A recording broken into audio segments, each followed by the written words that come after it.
now we'd like to call on one of our oldest and dearest friends, Jane Murphy, whose very existence is partly responsible for my still being in Rhode Island. It's a long story. Some of you have heard it, but we'll tell you the story sometime. And she is going to propose the toast.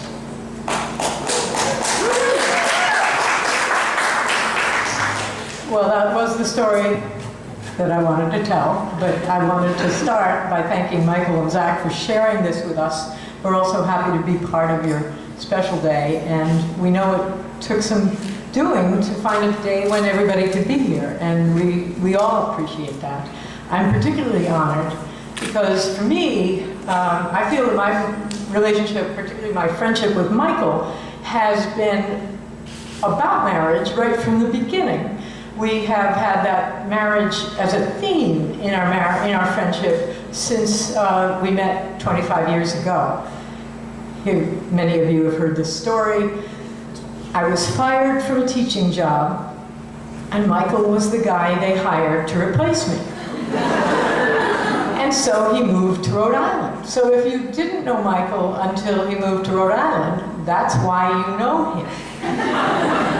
I was fired from Catholic school because I got married outside the Catholic Church, and I had been raised a Catholic, and I was marrying a person who had been through a divorce. And so it seems that it's not only gay men who have a problem getting married to the person they love in Rhode Island.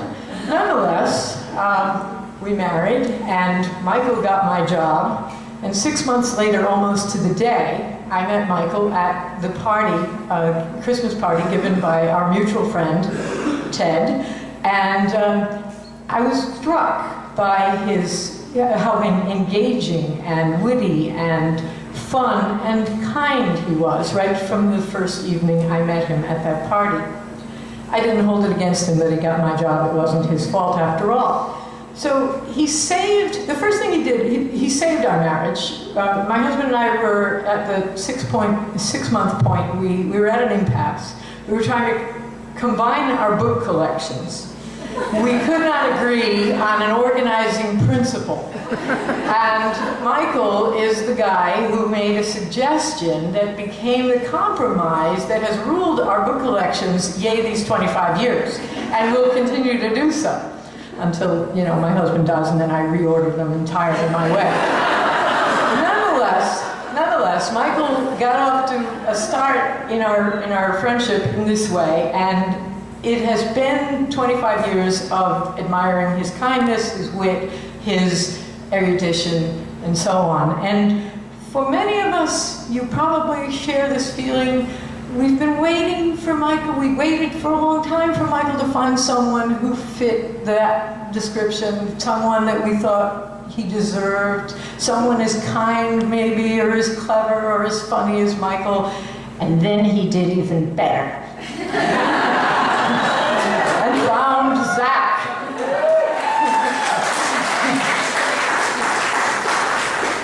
So now the theme of marriage continued through our friendship because my husband and I and Michael and Zach are all devotees of the musicals of Stephen Sondheim. And Mr. Sondheim gives marriage a thorough going over in many of his musicals. So it's a bit of relief to discover that in spite of knowing all those Sondheim lyrics, Michael and Zach have still been willing to venture into this institution and tie the knot themselves. So over the years, we have continued to enjoy the kindness and the cleverness and the fun of Zach as well as Michael. And now we are at this point where I feel, well, first of all, we had to get to the point where the Rhode Island State Legislature would agree that people who love each other can get married. And now we're at this point where that feels for me almost as though I've come full circle after 25 years, starting with one wedding and ending with another, but of course a marriage is never an ending, except in a novel. A marriage is a beginning, is always a beginning.